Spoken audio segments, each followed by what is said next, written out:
He who has a why to live can bear almost any how. When a person loses something, they cannot help but seek a reason why, within themselves or in others. They seek a concrete answer to the question of who they really are deep inside. Though glimpses of beauty persist, the world is an unseemly place. What should people live for? Who should they live for? They live for themselves, to harbor desires and struggle to realize them. At the end of the day, you put down your weapon, look around at your companions, and feel relief.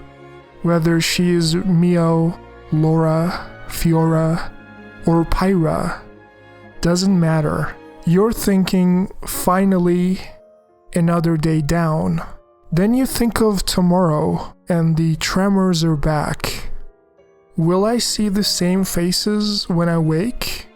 Will I even be around to see them? That is the real enemy all of us fight in life. Just as the Torna King desired Lora to see the flower of hope in this shadow-mired land cast by mighty Malos. In turn, Lora looked at someone as if she needed Jin to lend his strength. While still pure and radiant, Jin didn't wish for forever, but only to spend his precious life with Lora. Reflecting M's wishes in Aionios, just like how N embodied hope as Ouroboros reflecting Pneuma's will, Jin and Lora were exactly the same back in Torna, fighting against despair. Until that moment, let's call it the wall.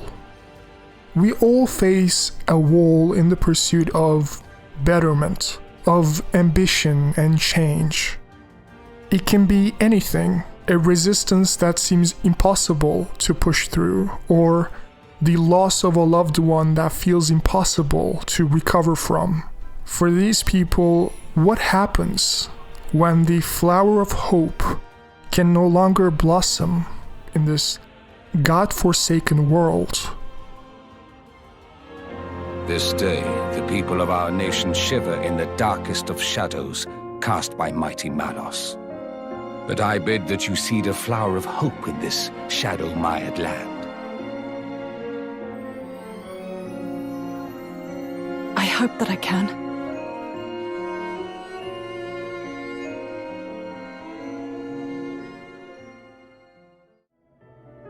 I don't wish for forever. All I want is my life with her.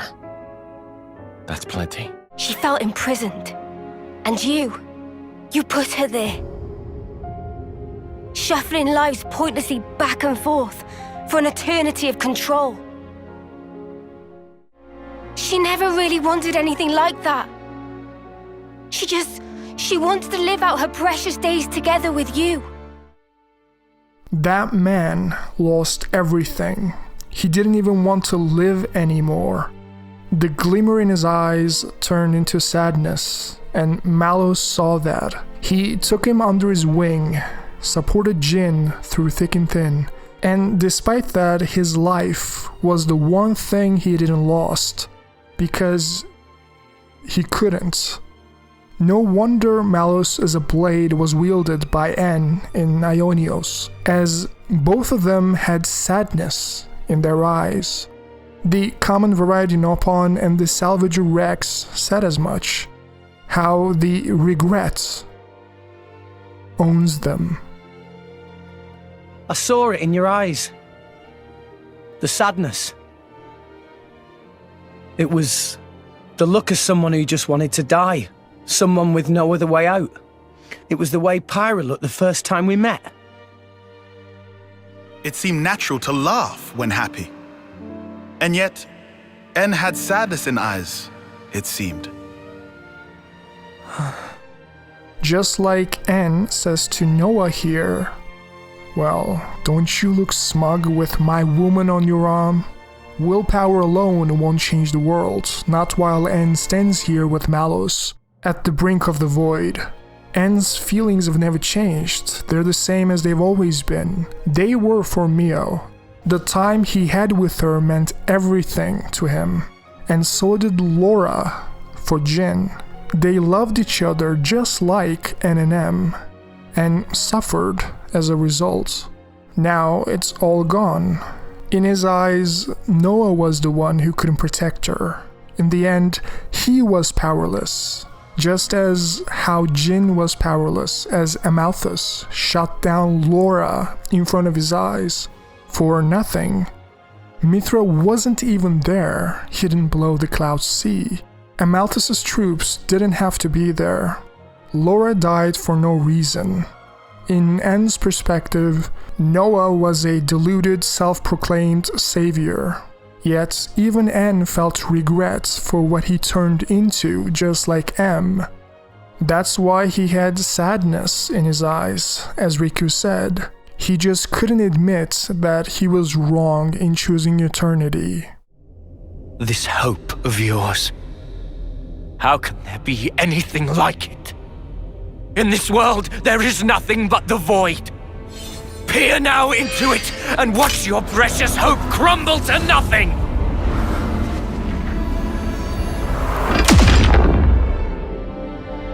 I'm trying to tell you! That's just the sadness speaking through you!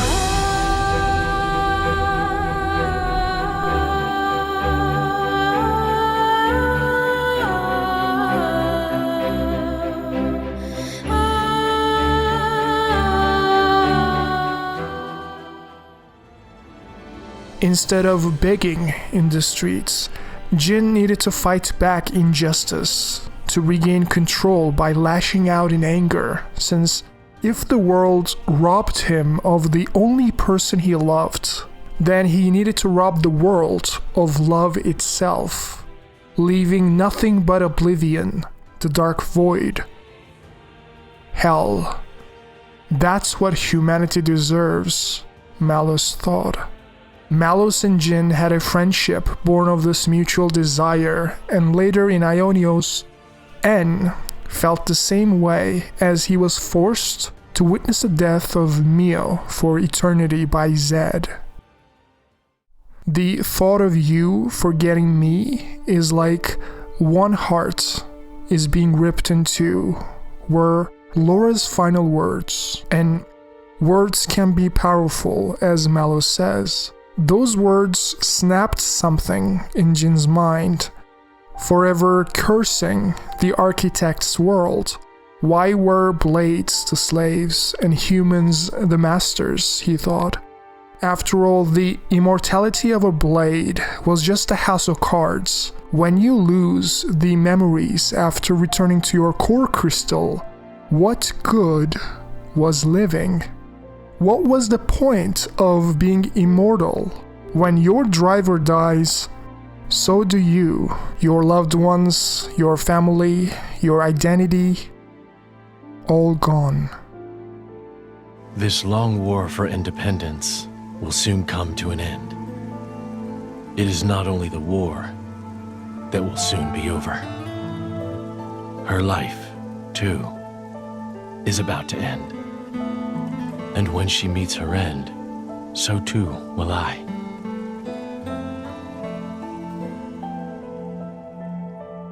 Unsullied by her death, I will merely return to my core,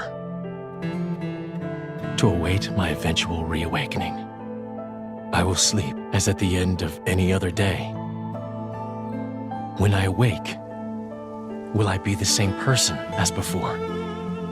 If the architect does indeed exist, I wish I could ask him, who am I truly? Whence did I come? Whither am I headed? If I were a praying man, I'd pray this journal finds its way to you. Trusting that it will, I will use these last words to pass down a means of carving the bond between myself and my partner into this flesh. This is how it is done. While convoluted at points, the game never wants to trick you. It is so obvious with its themes and messaging that it desperately wants you to get it. To look at the lives we all live and ask ourselves, what are we doing? Although any story can construct a narrative that supports whatever ideological claim it wants, but when the same insight is contrasted in two different games, in both Allrest and Aionios, I think it just hits different. Your intentions in life are key because Jin and Noah exist. Two people who are almost walking the same path in life, as both of them have similar lives, desires, and internal conflicts within their own worlds. In Allrest, it is easy to be fooled by the convenient lie that is immortality, as you essentially have a limited lifespan as a blade.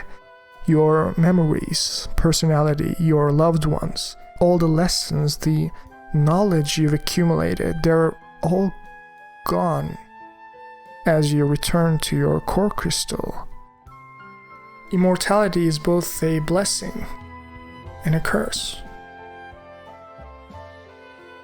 Not unlike how an embryo is reborn in the cradles, blades are virtually no different from soldiers in Aionios. They're all fighting to live, living to fight, eternally. The soldiers and the blades are immortal in the macro sense, while being just as fragile, if not more, just as mortal in the micro sense. While a soldier has a fixed 10-year lifespan in Aionios with a catch-22 that is the homecoming ceremony, for blades there is no freedom and their individual lifespan is tied to their driver's lifetime instead. Unless you become a flesh eater. Regardless, you will be recycled. Just the same. And to that end, when Noah wanted to break free of these constraints and destroy Aionios, he wielded Pneuma's blade, Fiora, to do that, while Jin essentially befriended Malos as his blade, who was the Endbringer in Allrest. His blade ironically was Logos. Now, if you're perceptive, I think Takahashi-san is already spelling out the Pneuma and Logos contrast, but everything else about them is almost exactly the same. So, what is the angle here? Why does Takahashi-san portray these two characters on diametrically opposite spectrums? After all, both Noah and Jin felt betrayed by the system of their worlds and decided to destroy, feeling absolutely powerless in the face of the immovable object. Man's life too has an end, yes. However, though each individual life is fleeting, you pass on your memories, allowing you to grow as a species, as a culture. Why does Indol control all the core crystals? By controlling the moment of every blade's birth, they enslave our entire kind. How is that fair? We have no culture because Indol decrees it. Because that's what your kind do. Lack of choice is enough to break a person. They struggle, suffer, clawing their way through endless fog. A world without choice. That's wrong. If death is a lie in this world, it deserves to end. So you'd rather perish along with the world? I just want to cut this world free from Moebius. Jin didn't want to be a slave for humans, and Noah to Moebius. Both of them needed the will to choose, having a prosperous culture, to grow as individuals and collectively as a society, to exercise their free will. Leo, If death is a lie in this world, it deserves to end.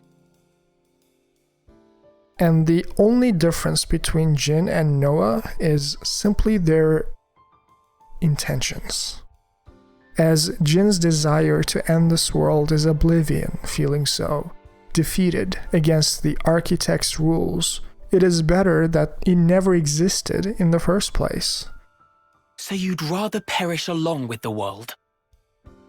That baby shouldn't have been born into this world in the first place. All the rest is hell. I just want to cut this world free from Moebius. Which explains why Amalthus ended him off himself. It was mercy. While Noah's reason to end this world is for betterment, as we can do better than Aionios, surely. While Origin reboots, suddenly my blood flows stronger, breathing comes easier, and my will regains control of my muscles. A world without choice. That's wrong. We are doing all this, going through this struggle, so that this little guy here can be happy, healthy, and free from the tyranny and the limitations that is Aionios. The Ouroboros is essentially fighting for him. At the end of the day, what is youth? Youth is a mindset. As long as you can find joy in life, facing the struggle head on, you will always be young. Unlike what Zed says, it is not an age thing. As adults, whether consciously or not, I think we all chase childlike wonder. We chase the rush of delighting in simple things, the spontaneity, the panache, the zest of life that Moebius lacks in their stagnation. The difference is Noah destroys to create a future for him, while Jin and Malos destroy all rest to end it, believing that the little guy here is better off not being hurt and cheated by the world. Why you do what you do matters. If Takahashi-san criticizes anything in these games, it is the end justifies the means. It doesn't because your intentions matter. Context matters. While destroying, fear affirms existence, yet Malos denies it. Jin is fundamentally motivated by despair, wanting to end the world to end his personal pain.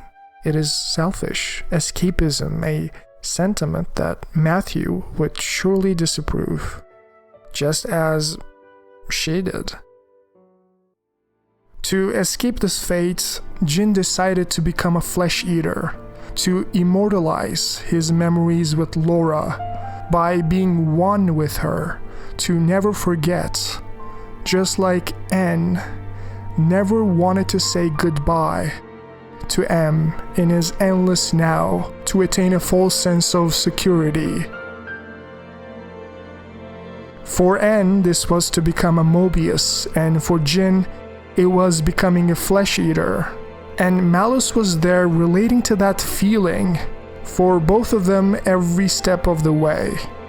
And by every step of the way, I'm being literal, since Jin and Ornelia, his previous driver, have ridden Azurda way back, and just like in N's past lives as Ouroboros, you resist holding on to that optimism until you completely snap. Your hope crumbles to dust, replaced by the void of nihilism, consuming everything within.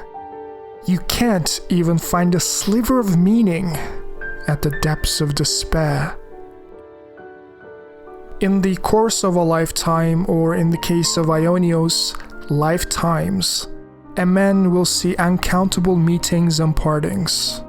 Yet as your life's candle sputters and dies, whose face is it that lies to greet you?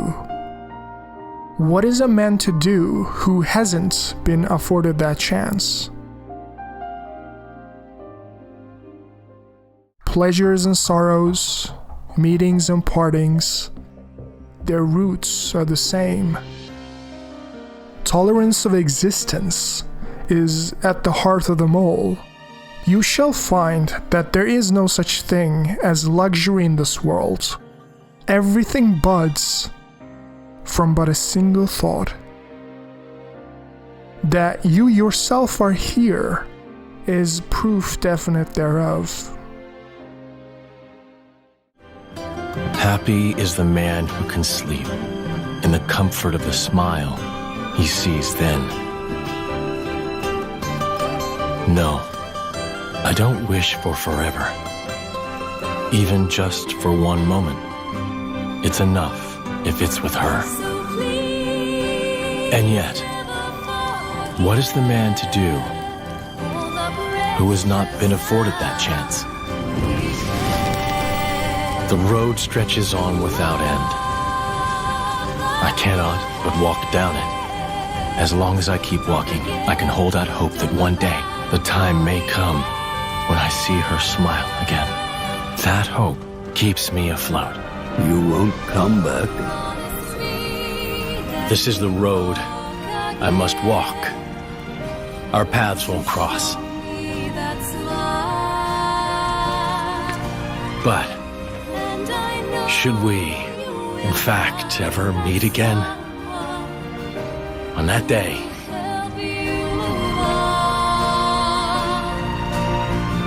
since that day you came into my head, our story began.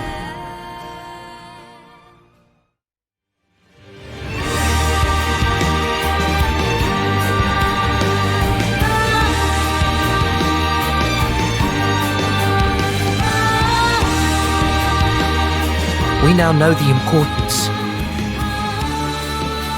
of true choice. How do you live without hope? Just how could you possibly think like that?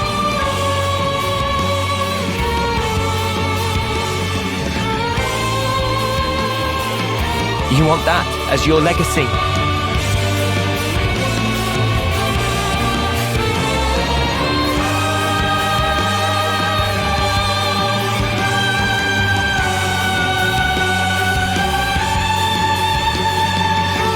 You're really okay with that?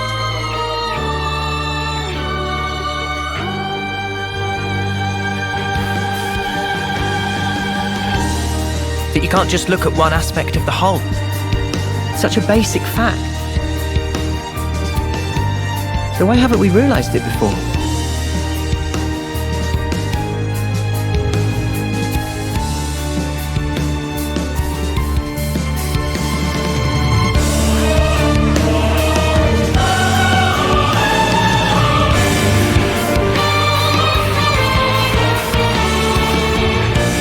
Wait, please!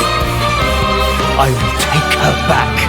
My Mio will be mine, and all who stand in my way, I shall destroy! If it wasn't for you, my Mio would still be with me. How dare you speak? I won't let you undo it. Nor us, nor Moebius. I cannot lose to you. I cannot! There is no room for hope in this world. Only despair! All is in deepest void. What difference do you think you'll make? What can you save? What purpose does your existence serve? I will give you a taste of the despair I felt, of the deepest void.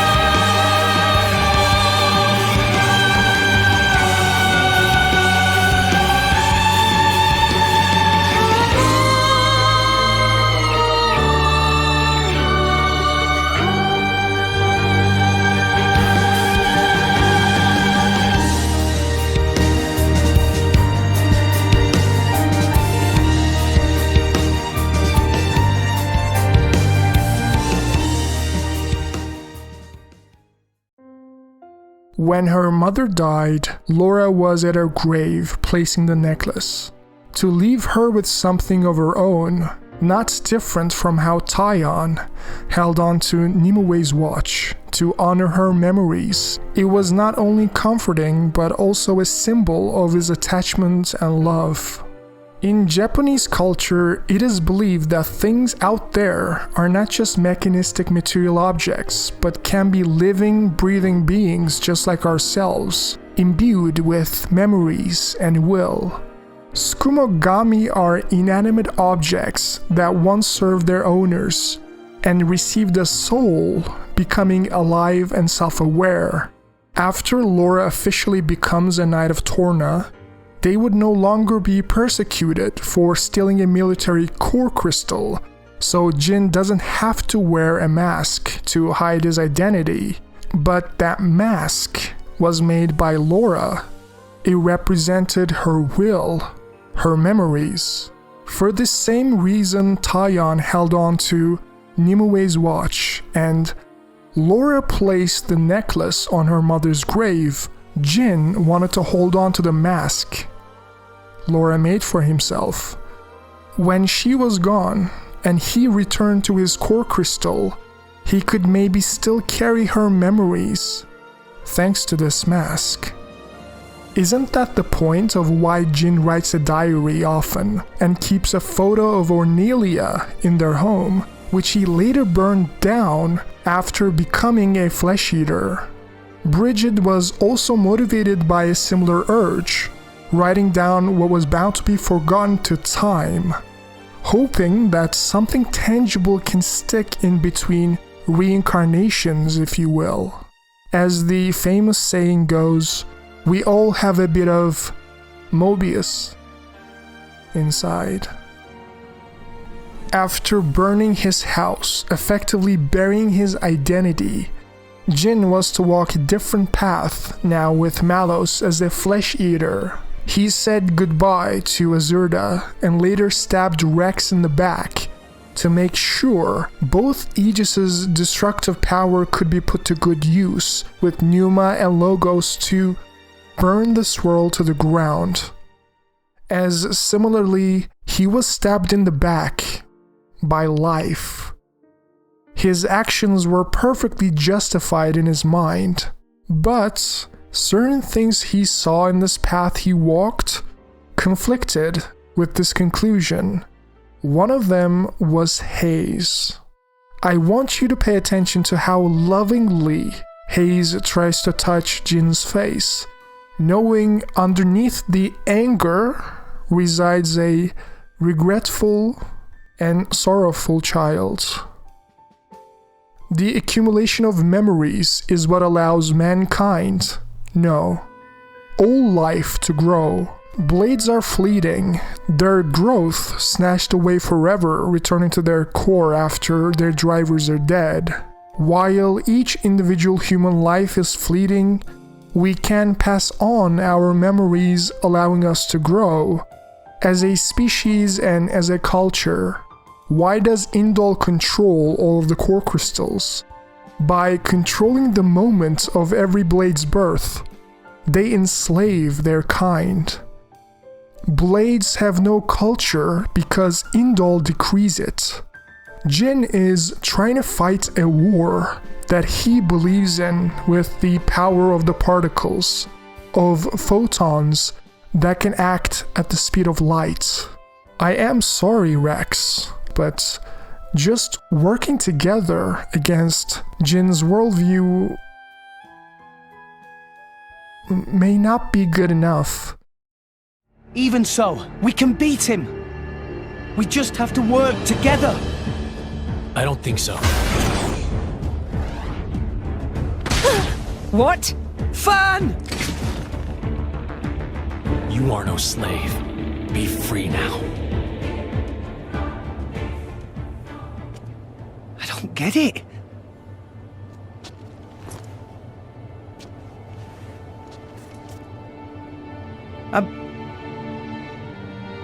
I'm meant to be a driver now. I have a blade of my own. But I couldn't do anything. Fan. Nothing's changed. I'm just as weak as I've always been!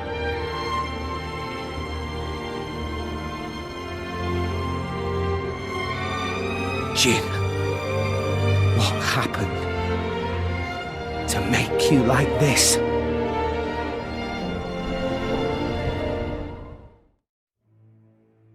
When Lora was 10 years old, she accidentally resonated with Jin's core crystal, summoning him as a blade which her father stole from the castle. 3 years it took for him to get it.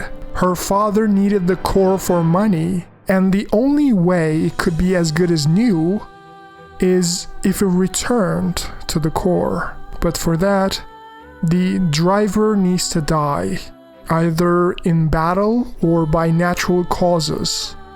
But what if Lora died right now? He needed the core in pristine condition, so he took the knife in the drawer to kill her own daughter for greed, for money. At which point Jin stopped him, saving her life. Yet here's the irony. Amalthus himself had a very similar experience back in the day. In the robbing of a home in the forest, he was an Indoline priest and a preacher at the time, healing the wounds of the soldiers and the civilians. And one of the soldiers he healed back in the camp was robbing this home, already killed the mother, and just like Lora's father picked up a knife, about to kill a defenseless baby, both Jin and Amalthus intervened, and I hope you can see the parallel here. Both were deeds made by people because of greed and selfishness, Lora's father and the thief, yet Jin and Amalthus's reactions were diametrically opposite. While Jin said, "I'll protect you," to Lora, feeling like he has someone to fight for now, hoping for a better world, Amalthus said, "O architect, is this the world you intended?" Where afterwards he slowly suffocates the baby in his hands, hushing him first as he kept crying, and when he didn't stop, he ended the baby's misery by choking him. In his twisted mind, he deserved an honorable end, and I know it might seem ironic. Why did Amalthus save the baby if he was only going to end his life by his own hands immediately after? He didn't arrive too late, unlike what he claims, and Minoth immediately saw through the lie. I arrived too late. Is that right? Was that their child? That soldier? Wasn't that the one from... Such a cruel world we live in. Huh. In Indal, there are a great many paintings depicting all manner of hells.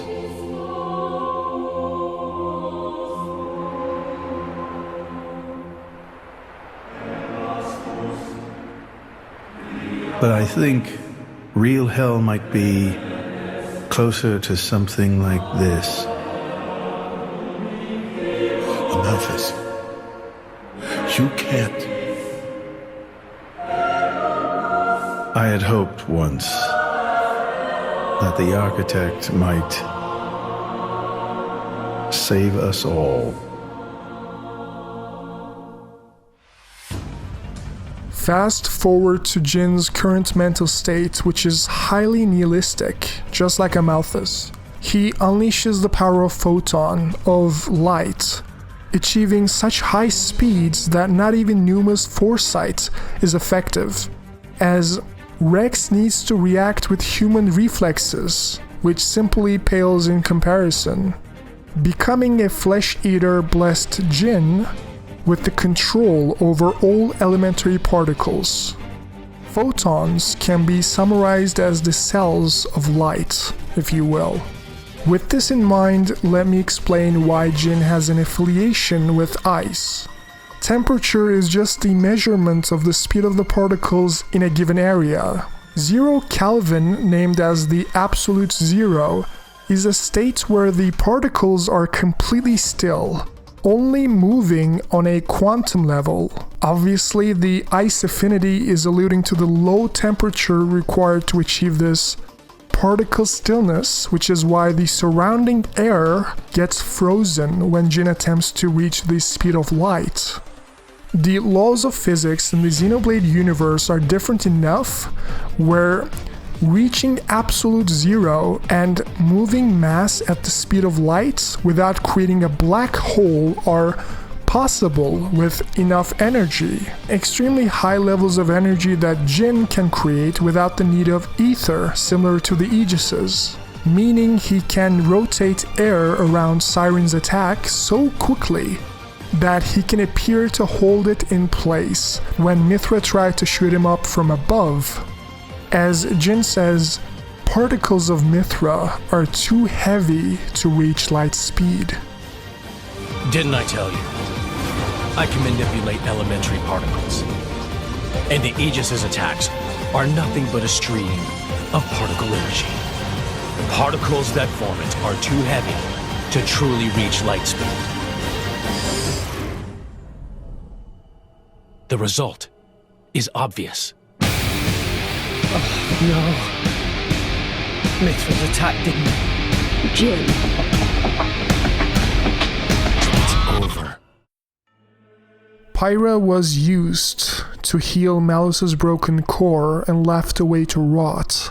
She tried to protect her memories right before Malos accessed the information and accused Pyra of betraying the Aegis's task as an endbringer.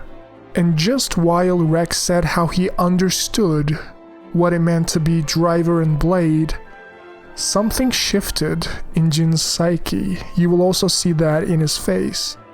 The realization of how he betrayed the memories Lora left him with. I now understand what Pyra and Mythra wanted. And I understand what I have to do to make it happen. What it means to be driver and blade.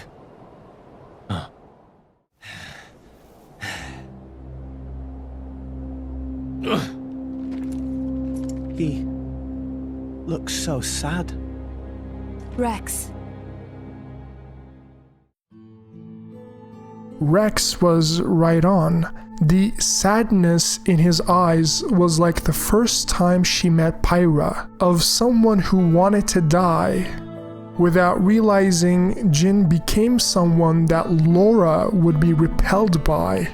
Similarly, N became someone in Ionios that M was repelled by, literally, which is why she left him behind.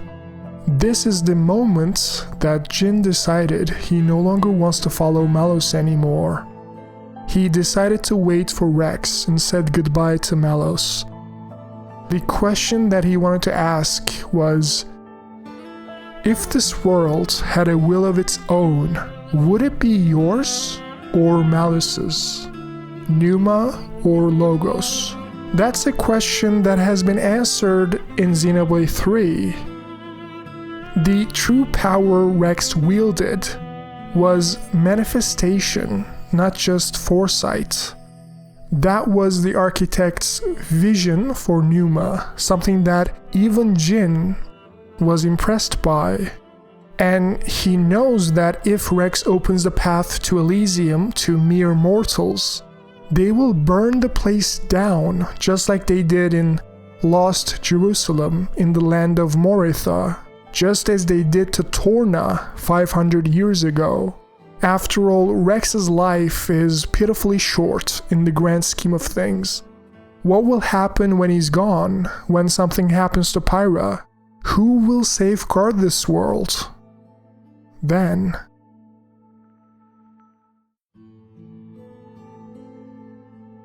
blades, naturally. The architect created the blades to coexist in harmony with humans. He didn't create the slave and master dynamic. That was all Amalthus. The architect wanted blades to compensate for humanity's shortcomings, while humans to do the exact same for blades.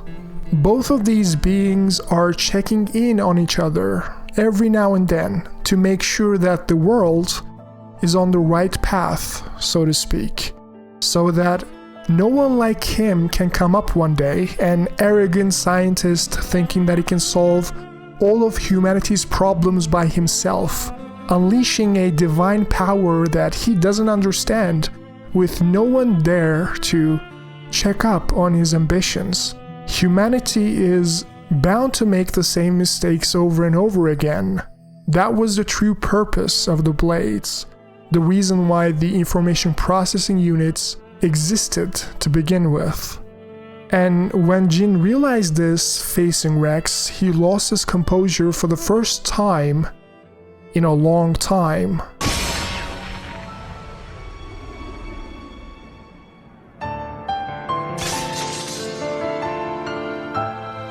That's right! When a person dies, that's it for them. But their thoughts and memories will always be passed on to someone else. Isn't that the same with you blades? Your past selves get passed down to someone else to become your new selves? Isn't that how you've always lived? We're no different!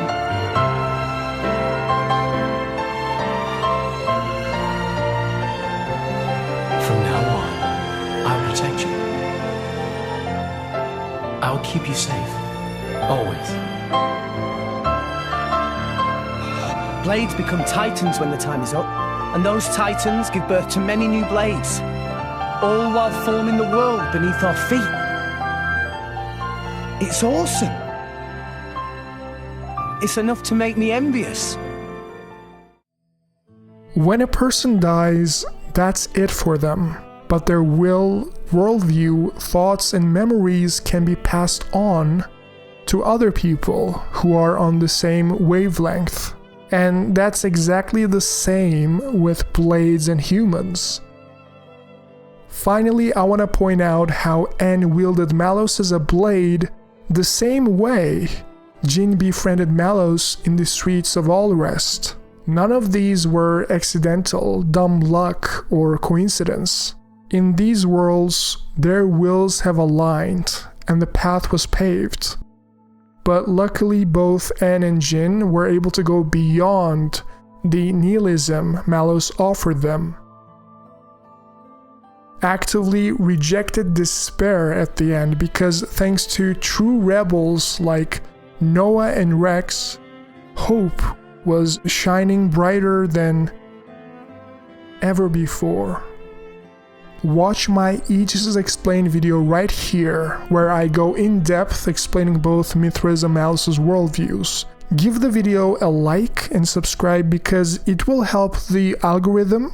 Thank you for watching, and I will see you in the next one.